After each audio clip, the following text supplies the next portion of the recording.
Karaniwan na sa mga tao na mainggit.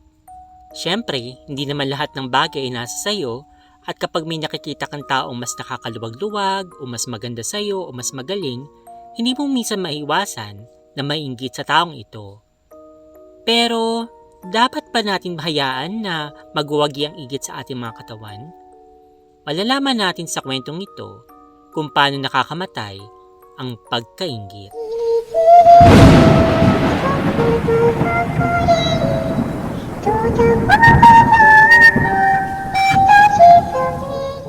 Hello Spooky Dolls! Good evening! Before anything else, gusto ko sanang batiin lahat ng mga OFW at mga Filipino immigrants, pati na rin po yung mga Pinoy na tulad ko nandito po sa Pilipinas, at yung mga taga-ibang dimensyon na taga-ibang mundo na tumatangkilik at sumusuporta sa kwentong aswang kababalaghan. I hope that you're all doing well. Okay guys, huwag na po natin patagalin. Let's go ahead and read our first story for tonight. Sana mapagtiyagaan ninyo na pakinggan ang kwentong ito. May friend akong babae na matalino at magaling sa work. Pangalala lang natin siya na Dana. She had a close friend na office mate rin namin with the same position. Tawagin na lang natin siyang Lori. Dahil nga performer sa work itong si Dana, na-promote siya na na-promote hanggang sa naging team lead na siya at si Lori naman naiiwan sa pagiging associate. Then time went by. We noticed na hindi na pinapansin ni Lori si Dana and sometimes nagpaparinig pa siya ng mga kung ano-ano kay Dana even inside the elevator kapag magkakasabay sila. I can't remember the exact details pero one instance that I could still vividly remember is when Dana was presenting a report in front of the team. Hindi nakikinig si Lori at nag-earphones pa at nag-make face. Marami pang bully incidents pero hindi lumalaban si Dana kasi that's her personality. Tumatawag lang siya sa mami niya at dun siya umiiyak. Fast forward, never na sila nagpansinan pero wala nang pambubuli. One night sa office, biglang sumakit yung ulo ni Dana. We thought na normal na headache lang kasi gano'n naman siya. Hanggang sa tumindi at dinala na namin siya sa klinik. Nagulat ako at nagpatawag na ng ambulance kasi nahimatay na siya. I saw her na nakatirik na yung mga eyes niya. At the hospital, naoperahan siya. Sabi ni Doc, buti na lang daw at nahabol within an hour kasi muntik na siyang mamatay dahil sa blood clot. Then the next day, may nagputukan na naman ng mga ugat. The doctors didn't know what's causing it kasi normal naman daw yung BP niya at wala naman siyang aneurysm. Naoperahan siya ulit and successful naman. During the recovery, parang naging isip bata si Dana. I think yung part ng brain niya na affected. Wala pa rin diagnosis yung mga doctors pero ang lakas talaga ni Dana. Unti-unti siyang nakarecover at naging normal na yung kanyang pag-iisip after 4 months. May kumalat sa office na chismis na babalik na siya sa work. Everyone was happy kasi she was well loved by her team. She indeed went back to the office not to work but just to meet her team and inform them na mag-resign na siya as advised by her mom kasi nga baka dahil sa work stress kaya nangyayari yun sa kanya. Lori was there too. Habang magkakausap sila ng team, napansin namin na tulala si Dana hanggang sa bigla na lang siyang nahimatay. Her mom rushed her to the hospital again at ayun nga ang kinatatakot namin. Nangyari ulit yung pagputok ng ugat. But this time, hindi na siya nagising. 2 months in coma, hindi talaga makita ng doctors ang rason. Then may isang doktor na nagsuggest if they want to consider going to an albularyo. Hindi kasi naniniwala sa ganyan yung family ni Dana until may nakausap sila na same situation. Pero nakulam. So naghanap sila sa bandang north. Pagdating pa lang nila doon sa isang manggagamot, wala pa silang sinasabi pero eto kaagad ang bungad sa kanila. Yung kapatid mo nakakoma sa ospital, naputukan ng ugat sa ulo. Sabi sa kanila, may sobrang naiinggit sa kanya sa work at galit na galit sa kanya ito. Masyadong malakas daw yung mangkukulam na nilapitan nito at hindi ito ang unang beses na ginawa ito nung naiinggit. Binanggit ng albularyo ang first letter ng name, yung edad, at kung saan city nakatira yung naiinggit. Tumawag sa akin yung brother ni Dana at tinanong ako kung may kaaway ba siya sa office. Sabi ko wala naman, pero noon meron na nga away sa kanya.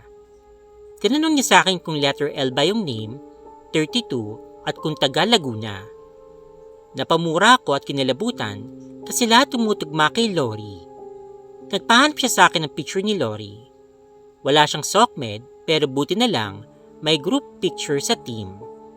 Pinakita nila yun sa albularyo at naituro ng albularyo kung sino sa mga nasa picture at si Lori nga. Sabi ng albularyo, twice siyang kinulam. Yung una, tinarget lang na maging isip bata para hindi na siya makapag-work. Pero dahil nakarecover nga si Dana, tinarget na daw nito na mamatay na si Dana. Inilibing daw na mangkukulam yung buhok at ibang gamit na nakuha ni Lori kay Dana. Sabi pa ng albularyo, wala na daw magagawa. Too late na daw. Namatay na nga si Dana. Sabi ng albularyo sa kanila, sigurado daw napupunta sa burol si Lori at magdadala ng pagkain bilang alay. Wag na wag daw kakainin yun ng family. Hindi ko maalala kung para ma-cleanse yung ginawa niyang kasalanan kaya siya mag-aalay ng food. Si Lori mahilig mag-utos sa mga ka-team pag may mga ganyang event. Nagtataka kami kung bakit first time siya lang nagsisikaso na dadalhin ng food sa burol. Ayaw niyang magpatulong kahit sa mga lalaki namin para magbuhat ng mga pagkain. Dumating siya sa burol na parang wala lang. Sinabing pa niya sa kapatid, ikaw yung kuya no? O ito, may dala akong pagkain galing sa team.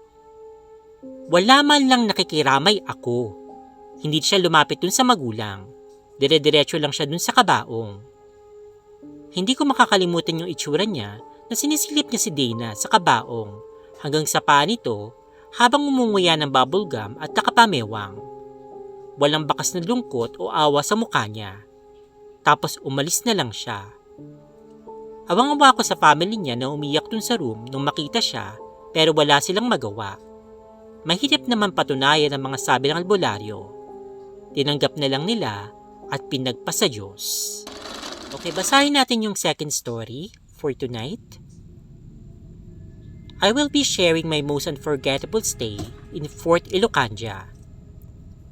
This happened way back in 2012 during our university's official school trip.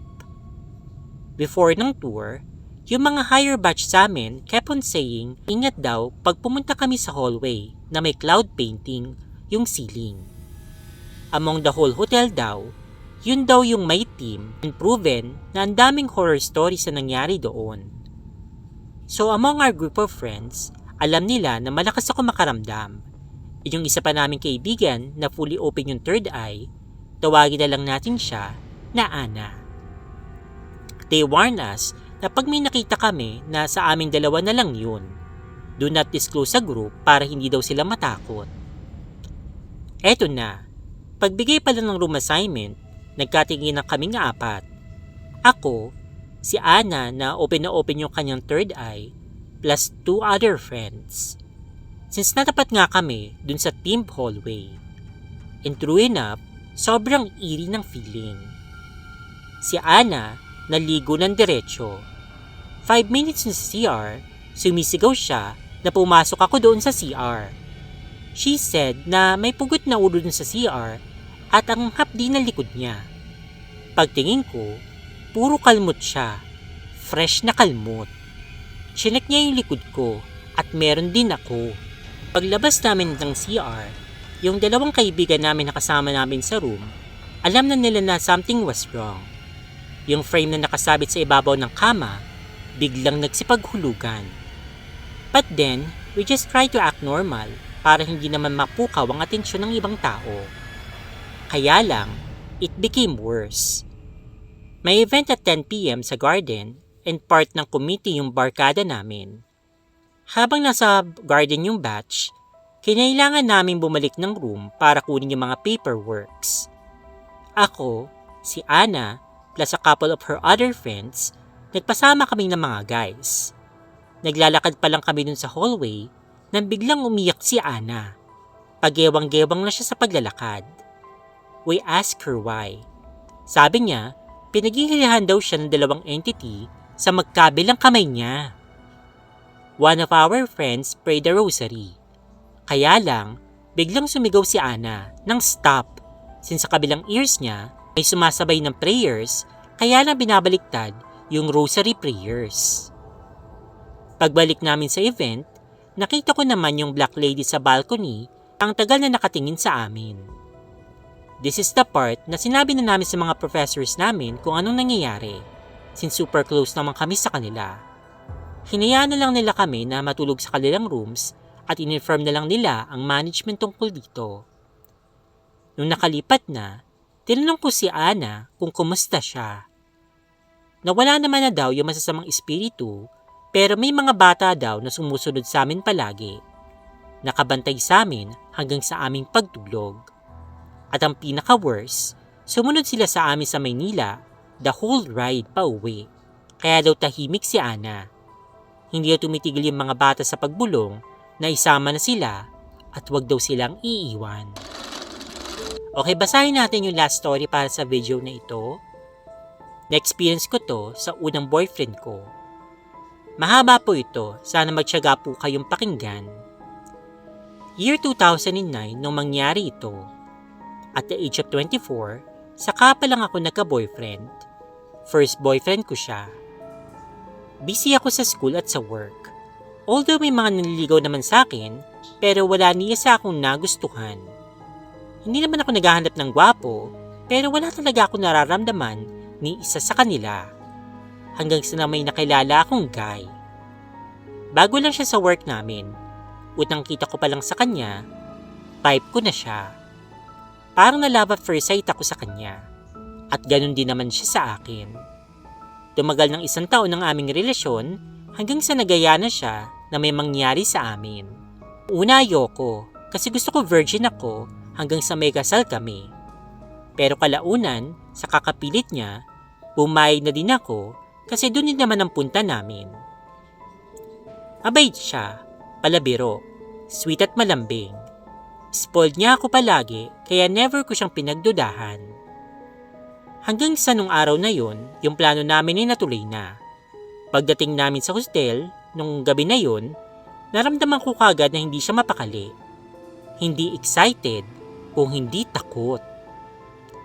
Nagsindi siya ng yosi at ipinatong sa ashtray. Ako nakaupo lang at hindi rin alam ang gagawin. Pero napuna ko na panay ang tingin niya sa CR ng kwarto.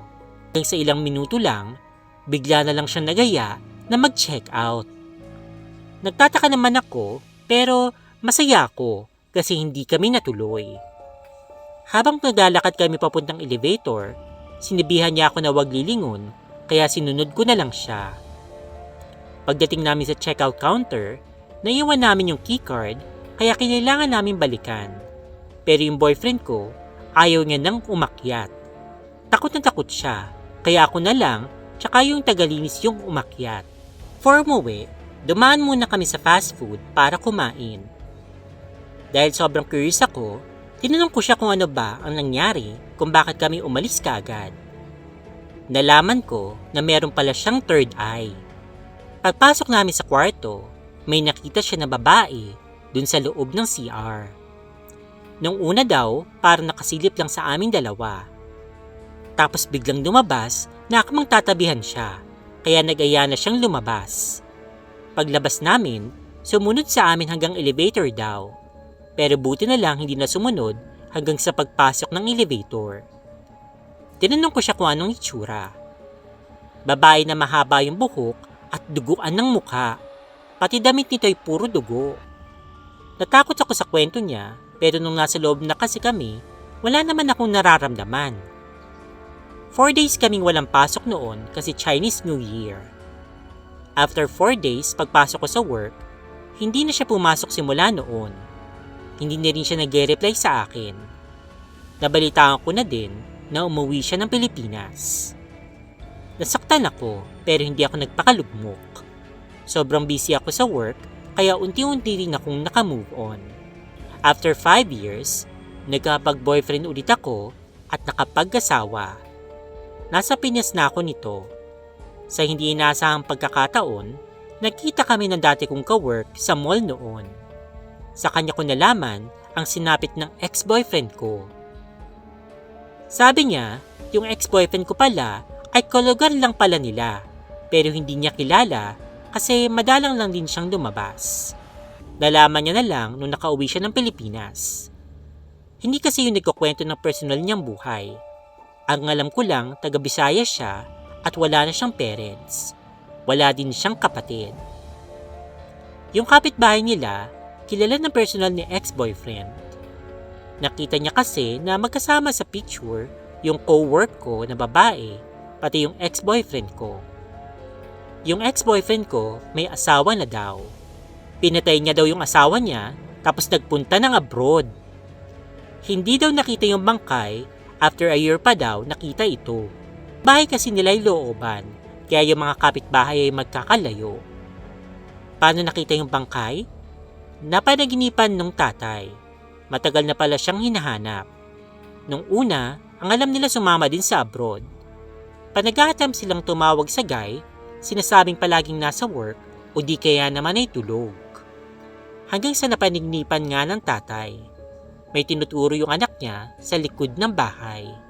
Nung pinahukay daw ng tatay ng babae, saka nakita yung kanyang bangkay. Kaya pala biglang napauwi yung ex-boyfriend ko noon kasi nakita na pala yung bangkay ng kanyang asawa. Hindi po siya nakulong. Pinasok sa mental kasi nabaliw. Ang reason daw kaya napatay na lalaki yung babae ay dahil sa selos. May kabit yung babae at nahuli niya sa akto. Kaya pala daw ako nagustuhan nung guy kasi medyo hawig daw kami ng ex-wife niya. Sa totoo lang, medyo naawa din ako sa ex ko na yun. Mabait yun sobra, guro may trauma lang kasi lumaki siya sa father niya na yun lang yung nag-aalaga sa kanya kasi yung nanay niya ay sumama din sa ibang lalaki. Pero wala talaga akong idea na meron na pala siyang asawa noon. Yun lang daw yung huling balita ng co-worker ko dun sa ex-boyfriend ko. Happy naman ako sa life ko ngayon, pero kapag naalala ko yung ex ko, nakakaramdam ako ng awa sa kanya. Never din kasi yung nagselos kasi hindi talaga ako gala, palasama, kahit sa mga ka-work ko na guy. Kaya never kami nag-away. Okay, so yun na nga po yung ating mga stories para po sa video na ito. Unahin na po natin discuss yung first story na kung saan may isang inggiterang kasama sa trabaho, okay? So, grabe naman ito. Sobrang insecure naman to sa sarili niya. Sobrang napakasama naman niya na talagang malaman lang siyang patawad dun sa kanyang kaibigan na wala namang ginagawang masama sa kanya. So, siguro may mga ganun ng talagang tao na talagang imbis na i-improve nila yung kanilang sarili, kunyari pagbutihin din nila kasi wala namang pumipigil sa kanya para maging TL din. Bakit hindi siya magtrabaho ng maayos, pagbutihin niya yung ginagawa niya para mabigyan din siya ng opportunity para maging isang TL. So I suppose sa call center sila nagkatrabaho kaya yung may team lead ganyan, hindi may associate ganyan. So anyway, ang masasabi ko lang doon, dapat yung pamilya niya kung ako igaganti ko yun parang hindi mga parang ipagpapasa Diyos ko na lang. Yes, tama yung maniwala tayo kay God, dalang ganyan, pero syempre, okay, dapat gumawa rin tayo ng paraan para maipagtanggol natin o makamit natin yung hustisya. Okay? So kung ako yan, okay, gahanap din ako ng mas magaling na mangkukulam o kaya ganyan. Ibabalik ko sa kanya yung mga pinagagagawa niya. Okay? Kasi meron pang nalalaman na magbibigay daw ng pagkain. Tapos, wag daw kakainin yung pagkain. So, ano yun? Kung ako, ang gagawin ko doon, hindi ko kakainin yung pagkain, pero ako, hawakan niya yan, parang ingungudgod ko yung pagkain doon sa bibig niya, siya ipapakain ko sa kanya yung daladala niyang pagkain, ipapaubos ko sa kanya. Humanda talaga siya sa akin, talagang makakatikim talaga yung babaeng yun. O makasampal man lang ako sa kanya ng ganyan. Anyway, nagigigil ako sa kwentong yun kasi nga sobrang unfair, napakasama ng ginawa niya.